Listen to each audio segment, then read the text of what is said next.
सरकार का हिसाब किताब दे दीजिए। भैया देना चाहिए या नहीं देना चाहिए? आपने उनको मौका दिया था या नहीं दिया था? अरे जोर से बोलो भाई, कामत जी को तो सुनाई पड़ना चाहिए। दिया था या नहीं दिया था? क्या किया इसका हिसाब लेकर गोवा की जनता के सामने आओ। मैंने तो इंफ्रास्ट्रक्चर का हमारा हिसाब यहां पर रख दिया है। आपने इंफ्रास्ट्रक्चर के नाम पर बड़ा मिंडी किया है, शून्य काम किया है। मित्रों, यहां पर पर्रिकर जी के गोल्डन गोवा के स्वप्न को हमारे युवा मुख्यमंत्री बहुत अच्छे तरीके से साकार करने में लगे हैं। मित्रों, प्रदेश छोटा होता है, संसाधन सीमित होते हैं, कर्मचारी भी सब जनप्रतिनिधियों के जाने पहचाने होते हैं, तो थोड़ी एफिशिएंसी भी कॉम्प्रोमाइज हुई थी। जब कोरोना आया, मैं देश भर से मुख्यमंत्रियों को बात करता था। मोदी जी बार बार ऑनलाइन वीडियो कॉन्फ्रेंस कर सभी मुख्यमंत्रियों का मार्गदर्शन करते थे। हमें चिंता लगी रहती थी कि गोवा में क्या होगा, गोवा के अंदर वैक्सीनेशन होगा या नहीं होगा। मुझे सबसे पहले गर्व है कि सबसे पहले वैक्सीनेशन का काम 100% से भी ज्यादा समाप्त करने का काम प्रमोद सावंत की सरकार ने किया और उन्होंने गोवा को सुरक्षितता प्रदान करने का काम, और युवाओं का डोज भी बहुत अच्छे तरीके से लग रहा है।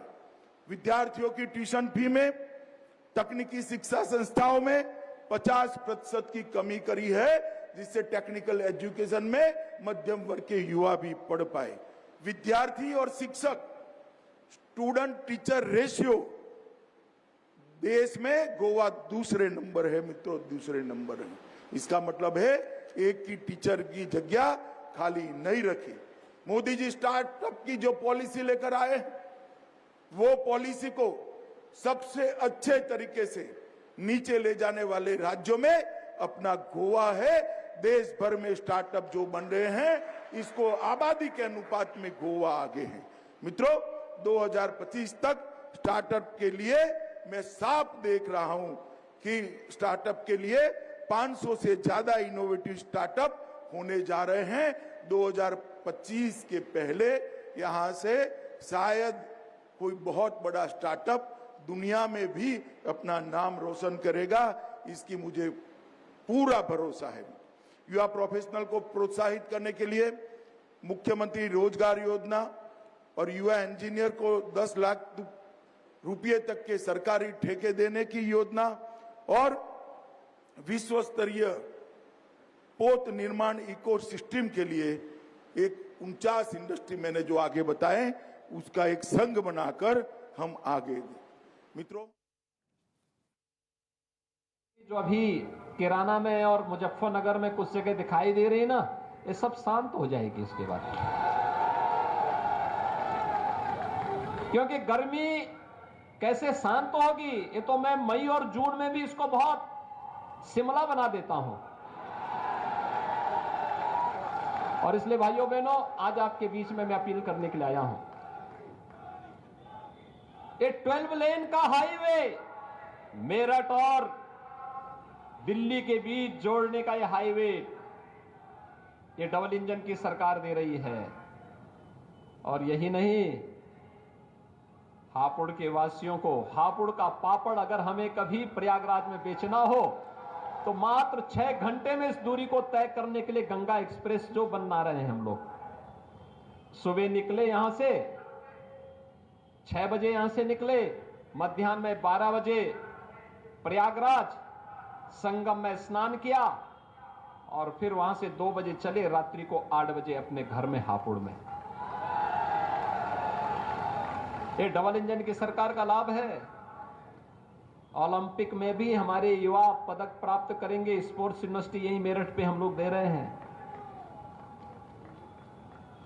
सपा बसपा की सरकार में तमंचे की फैक्ट्री लगती थी और हम लोग डिफेंस कॉरिडोर दे रहे हैं। डिफेंस कॉरिडोर, यहां जो तोप बनेगी और यहां का नौजवान जब उस तोप के ऊपर चढ़ करके पाकिस्तान की सीमा में उसको दहाड़ेगा तो दुश्मन का काम तमाम हो जाएगा। भाइयों बहनों, सोच देख सकते हैं और उसी सोच को लेने के लिए, देने के लिए आज एक बार फिर मैं आपके पास आया हूं, आप सबसे अपील करने के लिए। कोरोना में हो सकता है चुनाव आयोग बड़ी रैली करने की अनुमति न दे। अपार उत्साह है। आज मैं प्रातःकाल बुलंदशहर में था, अलग अलग विधानसभा क्षेत्रों में था। क्या उत्साह है, क्या उमंग है। जनता चुनाव लड़ रही है। जब जनता आगे हो और नेता पीछे हो, मान करके चलो लोक कल्याण का मार्ग प्रशस्त हो रहा है। यही लोकतंत्र है।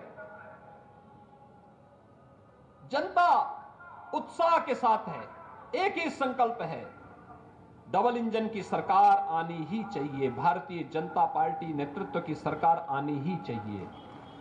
और उसको लेने के लिए ये जो नेता गुमराह कर रहे हैं, जिनकी टोपियां रंगी हुई हैं मुजफ्फरनगर के दंगों के और राम भक्तों पर गोलियों से, उन लोगों को जनता के बीच में आने का तो कोई नैतिक अधिकार होना ही नहीं चाहिए। कोई नैतिक अधिकार नहीं होना चाहिए। लेकिन लोकतंत्र है, वे अपनी बात बोलें। लेकिन भाइयों बहनों, गुमराह होने की आवश्यकता नहीं, जनता को बताने की आवश्यकता है। एक ही बात बता देने की आवश्यकता है। जब इनको अवसर मिला था तब बिजली नहीं दी, आज फ्री की बात करते हैं। तब तो दी नहीं, तब दंगा करवाते थे और अंधेरा इसलिए भी करवाते थे जिससे इनके गुंडे दंगा करा करके फिर आग लगा सके। यही तो करवाते थे। मुजफ्फरनगर का दंगा हो, कोसी कला का दंगा हो, मेरठ का उपद्रव हो, बुलंदशहर का उपद्रव हो, और इनको लगता है कि चुनाव में प्रत्याशी बना देंगे तो ये दंगाई सुरक्षित हो जाएंगे।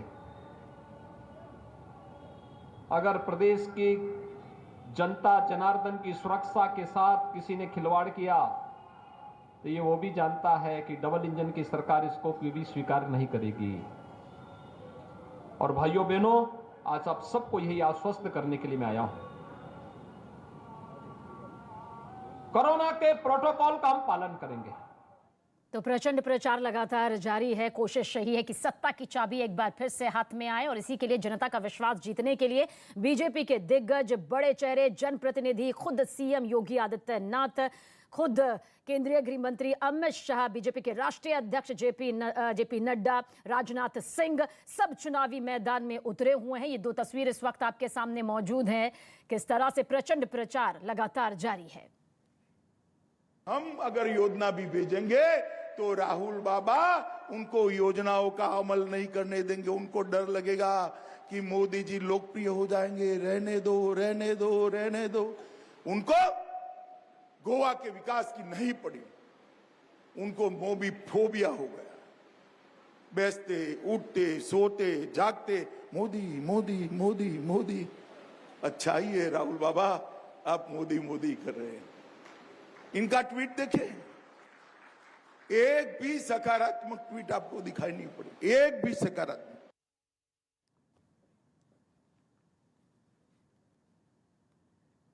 तो गोवा की 40 विधानसभा सीटें हैं और इन 40 विधानसभा सीटों को साधने के लिए बीजेपी ने अपनी कमर कस ली है। बीजेपी पहुंचे केंद्रीय गृह मंत्री अमित शाह, जिन्होंने साईं बाबा के दर्शन किए और इसके बाद एक सभा को संबोधित करते हुए नजर भी आ रहे हैं।